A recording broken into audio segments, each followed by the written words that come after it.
பார்க்க போறோம்னா Python project concept தான். இப்போ வந்து பைத்தான் இன்டர்ன்ஷிப் பண்றோம் அப்படின்னாலும் சரி, பைத்தான் கோர்ஸ் பண்றோம்னாலும் சரி. ஸோ இப்போ பைத்தான் கோர்ஸோ இல்லை ப்ராஜெக்ட்ஸோ நம்ம வந்து பண்றோம் அப்படிங்கும்போது அதுல வந்து பேசிக்ஸா அட்வான்ஸா நம்ம வந்து கத்துக்கிற நாலேஜஸ் வந்து நிறைய இருக்கும்.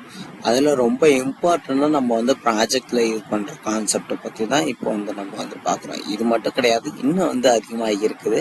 எனக்கு தெரிஞ்சது நான் கத்துக்கிட்டது இல்லை, கொஞ்சோண்டு நான் அதில் வந்து போட்டிருக்கேன். ஓகேவா?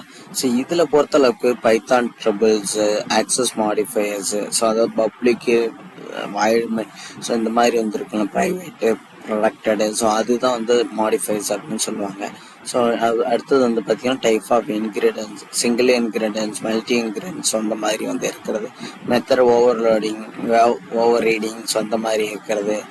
அண்ட் வந்து எரர் ஹேண்ட்லிங் ரொம்ப ரொம்ப இம்பார்ட்டண்டான கான்செப்ட். Expression handling